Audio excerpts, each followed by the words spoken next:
Okay. Let's get in here.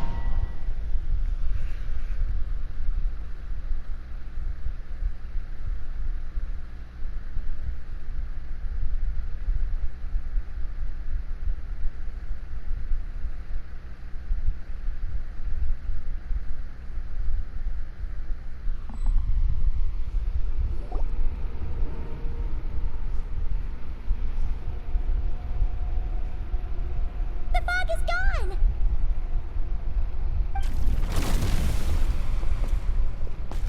Wait, isn't that the form the all-devouring narwhal changed into? How come he knows that, too? That's Skirk's master. Really? So, you're telling Paimon that giant whale and this guy can both turn into the fowl? How does that work? It's a subconscious instinct. Any intelligent being who longs for his level of strength is bound to mimic his appearance. It's a natural response after encountering someone as powerful as Master. To them, he represents ultimate power. We know the person before us has encountered Master, and we know he stole a portion of my power. So it's not surprising that he would assume this form. Okay.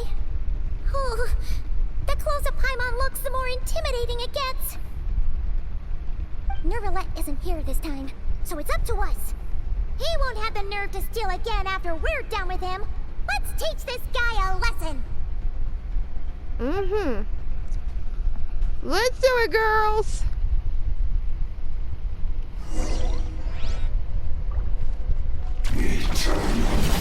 Another frog goes out!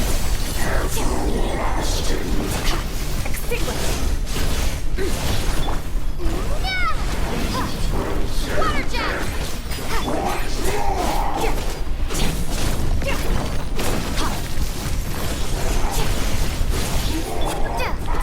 Haven't forgotten your training, I'd hope.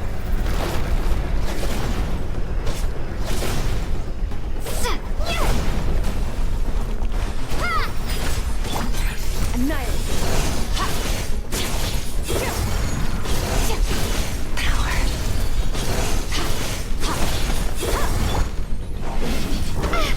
Ow!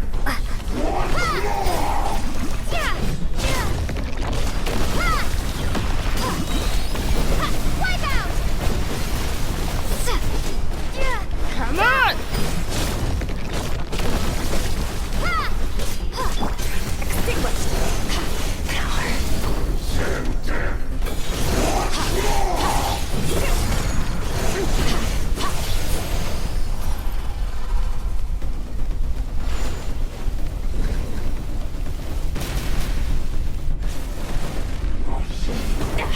Ow!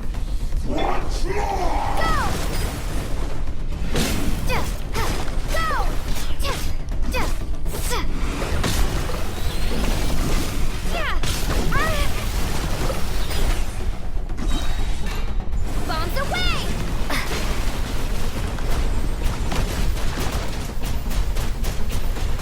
Go!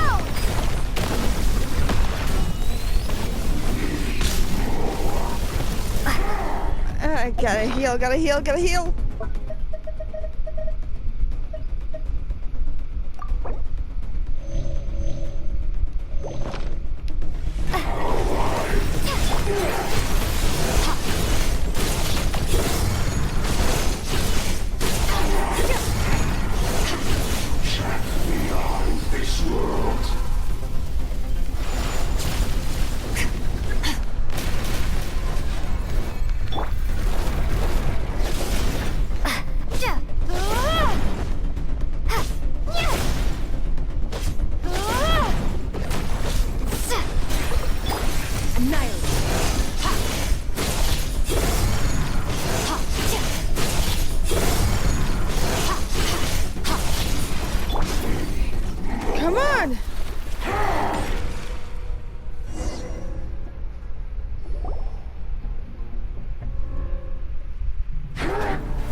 power.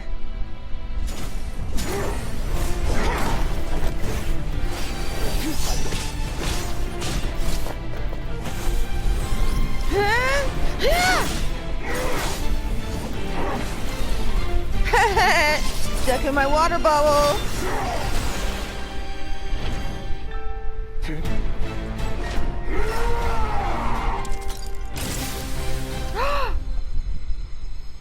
Well then, let's see how much more of this power you can handle.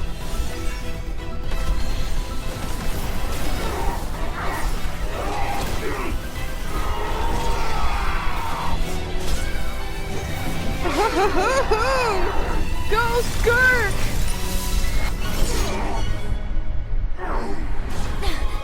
And final blow!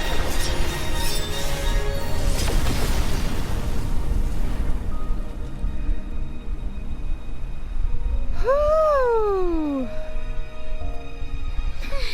Thank you.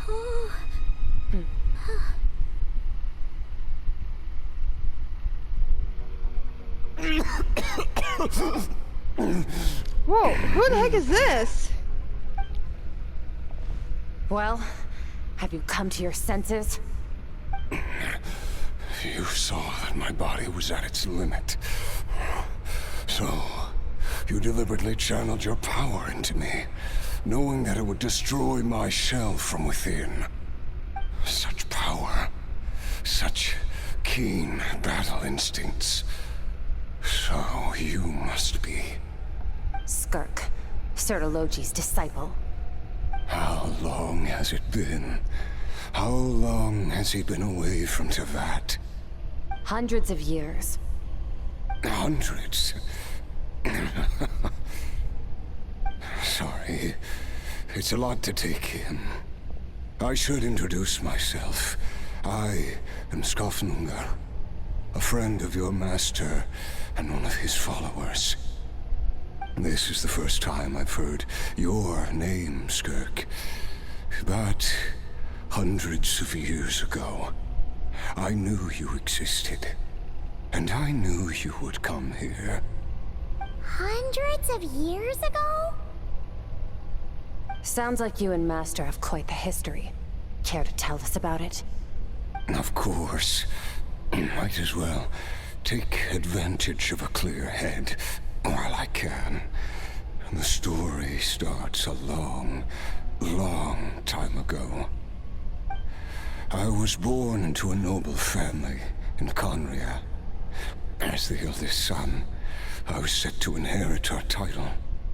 But I contracted an incurable illness as a child, and everyone gave up on me. I trained the sword harder than anyone else, defeated all of my peers. But it was all in vain. When other people looked at me, all I saw in their eyes was pity, or a strange glee in my misfortune. Even my parents were just waiting for me to die. Over time, my heart hardened, and I became aimless. That was the point where I met your master, Sertologi.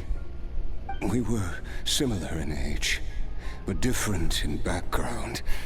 He was born in prison, the son of criminals who had been sentenced to death. He spent his childhood wandering the streets, facing more criticism than the literary works in the Universitas Magistrorum.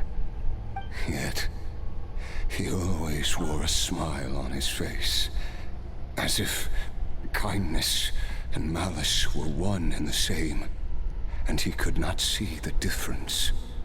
I still remember what he said to me when we first met. You need to fight to survive. Even if it's a losing battle, it should light a fire under you. How can you sit back like this and go down without a fight? That does sound like something he would say. He was the first to acknowledge that I was worth something. And he inspired me to keep going. When we sparred together, it was the first time I'd actually felt the thrill of combat. When I was 10, he stole forbidden research materials and managed to cure my illness. It was like there was nothing in this world he couldn't accomplish. When it came to the human form, he was always intent on pushing the boundaries of possibility. But somewhere along the way, I fell behind. My talents were nothing compared to his, and at some point, I realized he had pulled so far ahead, I was too embarrassed to even ask him to spar. After his grand endeavor was successful, he sought me out and said to me, "This planet no longer holds anything of interest to me, so I'm leaving. But first, I have an offer. I can use a power I have just refined to break the curse of immortality for you. Your death was once what we worked so hard to prevent. But the immortality you now face is a different kind of pain altogether." I'll pass. Immortality doesn't sound so bad to me. Since I can't die, it means I have an infinite amount of time to get stronger. Maybe I'll finally catch up to you one day, and we can spar like we used to. Are you sure? I cannot say when I will return. Your body, or rather, your soul, might not be able to withstand this curse. All I can do is try. After all, a wise man once told me, people need to fight for their own survival. Wise indeed. Nevertheless, if you grow weary of the pain of immortality, and wish to experience a good sparring match before you wither away, seek out my disciple. Disciple? Never thought I'd hear that word coming from you. Nor I. But Vedifenir said I was destined to find a disciple out there in the universe, and bring her to Tibet. You know as well as I, Vedifenir's prophecies are never wrong. Well, now I'm curious about who this disciple of yours will be. All Vedifenir said was that one day, the stars shall bow in her honor. Sounds pretty impressive. Of course. Only the most outstanding people would have the right to become my disciple. Still self-assured as ever, I see. But you're not wrong. I'll be leaving then. Oh, and if you were serious about getting stronger, I left you a little gift in the primordial sea. As I've said before, walk whatever path you want. Freedom means even the wicked get to make their own choices. Waiting for me in the primordial sea was the all-devouring narwhal, already beaten into submission by Sertologi. In its weakened state, I was able to cut off part of its flesh and sew it into my own heart. Your heart? That sounds like torture. How did you even survive that? Because, of course, I bear the curse of immortality. So, you used the curse to turn yourself into a vessel for power.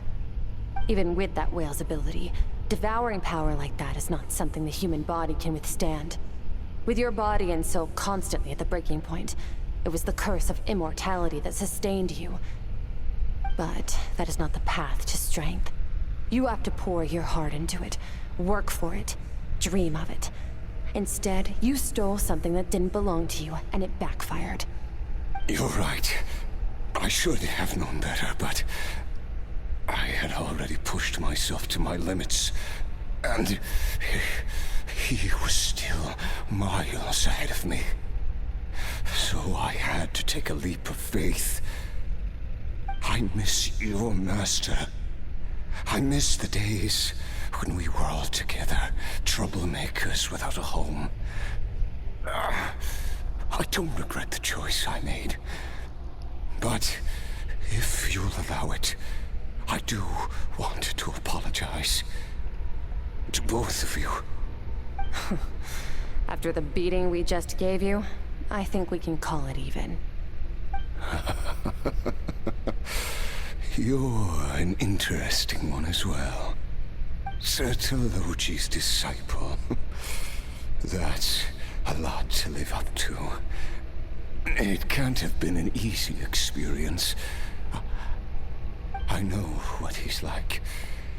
He rules with an iron fist, using despair and fear to force you to catch up to him, all the while standing ever out of reach.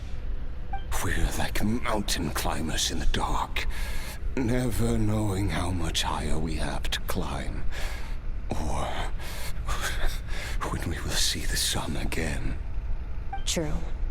But I made up my mind long ago. No matter how dark it gets, I will not give in to despair. I will overcome it. Besides, after hearing your story, I suspect what Master really wants is not a battle that demands his full strength, but rather a defeat without regrets. Oh? Since you're his friend, you must have some things in common. The first time we came here, when you stabbed me through the fog and stole my power, I felt no emotion coming from that spike. But when you had to devote all your strength fighting me just now, I could feel joy and passion emanating from your blade. It was the joy of a researcher discovering the truth of the world, the joy of an artist uncovering a temple of wonders. Interesting. I'm certain I didn't express those emotions outright. Yet you were able to read them from my blade, like a glimpse into my inner world. You're right. That battle brought me an unbridled sense of joy, and my defeat brings me no regret whatsoever. Exactly. I think Master also craves a battle like that. One where his opponent forces him to use all his strength, unlock the extent of his potential, and transcend his own limits. A battle to end all battles. After which, all can come to an end, including, perhaps, his life. For that very reason, good and evil are meaningless to him.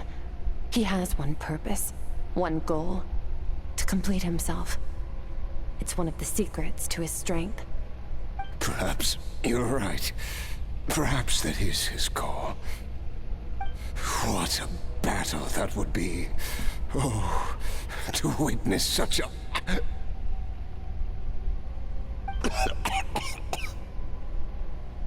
Oh, Are you okay? Too many different kinds of power are surging through my body. The curse of immortality allows it all to coexist, but it does not remove the pain. I won't be able to hold on to my sanity for much longer. What a shame. I would have loved to witness that battle. Sertologi once offered to free me from this curse. Now, I must ask that of you, Skirk. Can you release me from the pain? I can, but not through death, if that's what you were hoping for.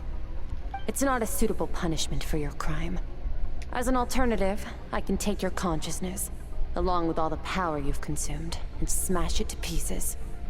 The impurities will dissipate, and under the curse of immortality, your mind and body will regenerate. When that process is complete, you will be back to who you were before, no longer tortured by powers you can't control. but it will be a time-consuming and painful process. The decision is yours to make. Oh, jeez. I accept. And who knows? Perhaps I'll wake up in time to witness your great battle with Sertologi. I have faith that you'll be able to stand against him one day. Though I know it'll be a long and arduous road. If we are climbers in the dark, it appears the dawn has finally broken for me. But your ascent continues. At least, it looks like you are not alone on your journey. I will reach the top of this mountain, no matter what it takes. And you, Skofnunger, will be my witness at the end of all things. That's finally over. Let's get out of here. Huh! At least we don't have to make a mad dash for the exit like last time. Yeah, don't want to go through that again. Oy vey. Okay, Skirk, let's get out of here. Skirk gazes into the distant sky. There's nothing else to do here. Should I leave? Well, let's get the heck out of here!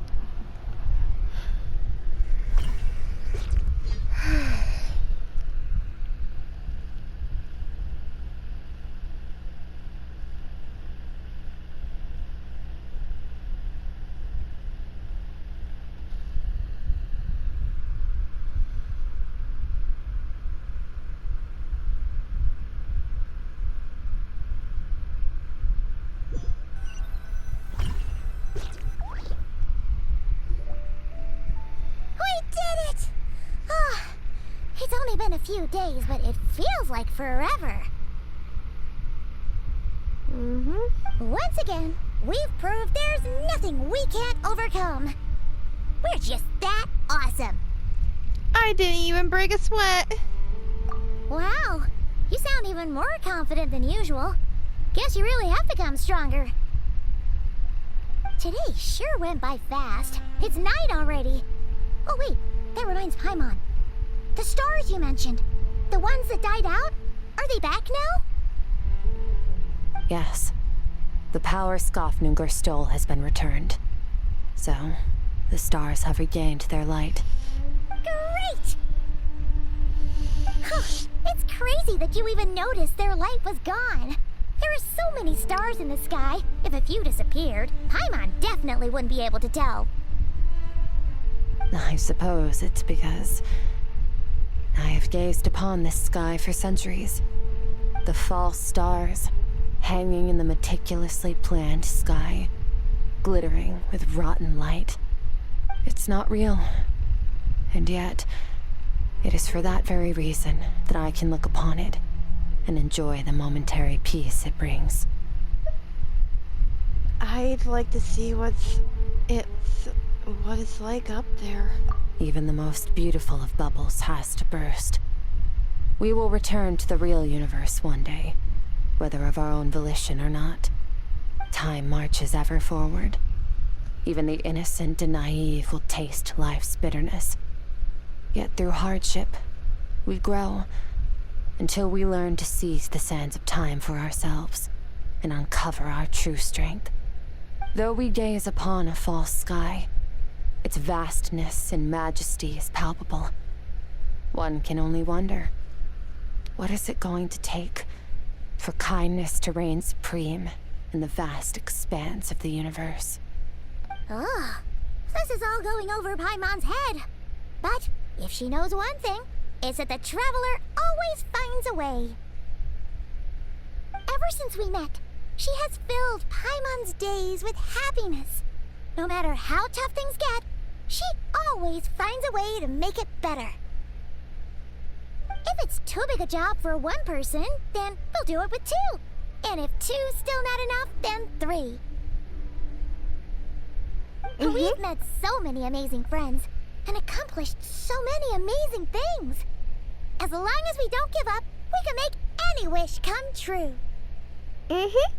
I suppose when it comes to you, anything is possible. Well, I should be going. Now that my power is no longer isolated from my emotions, I need more practice to get used to it. When will we meet again? I suppose fate will decide. Maybe we'll bump into each other on the street. Or maybe we'll reunite on a different planet entirely. Regardless, reunions and partings are but passing moments. More than anything, I hope that, at the end of this journey, wherever it takes us, we stand in a world reborn. One without war, pain, or forced partings. One where new life can bloom, even where there was once nothing but scorched earth. For this, we must all work to become stronger. Of course, Master. If that's what you want to call me, I won't object. Goodbye.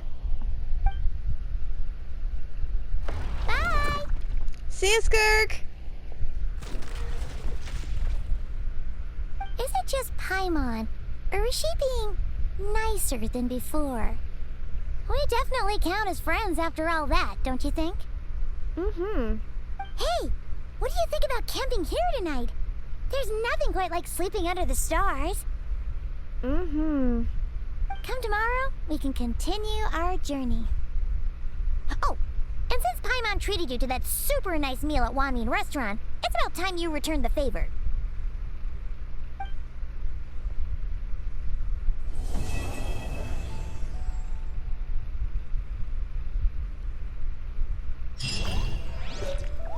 Oh. Oh, I just got a bunch of stuff.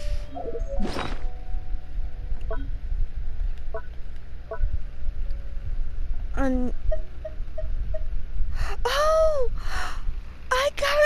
I have a guitar? A guitar the Skirk made based on the instruments of her homeland. The guitar has unique charm when played. Its ancient melody seems to hum a history. Oh, that is so cool. Oh. Oh, the thing that she gave me. Abyss crystal, a gift from Skirk to you. When worn, it can be. Yeah, the.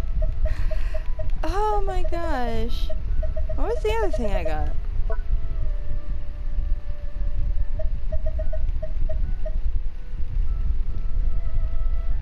Oh. Training review. After completing Skirk's rigorous training, you and she compiled a summary of your experiences. If your training is ending, you could Oh! Oh!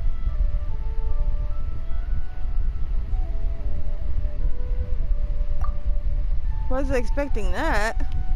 So what, does it... Oh, it appears in here now!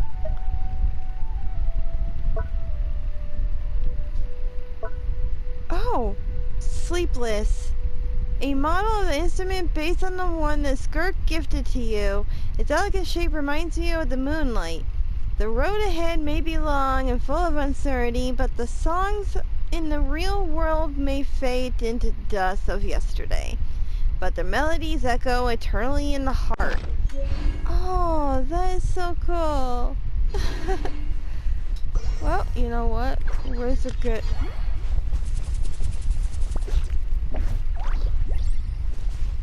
Well...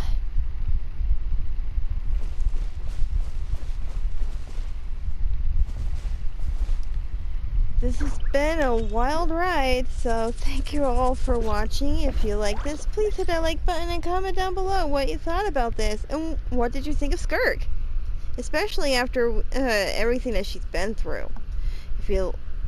If you're new to the channel, please do subscribe and ring-a-ding-ding that notification bell so you don't miss another video from me. And this has been Melody of Valentine's Day. May the light in your heart shine forever.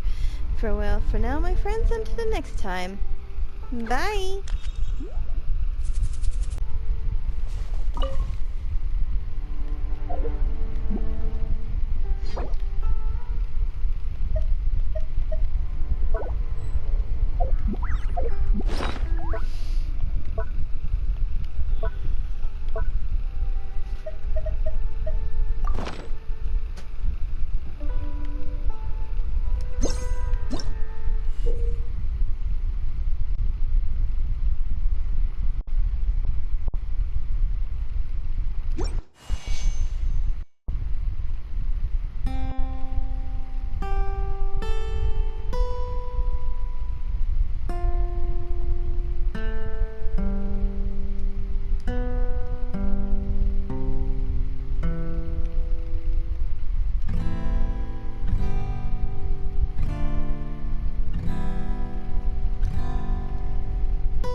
Okay, now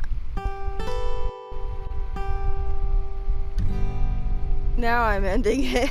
Bye, everybody.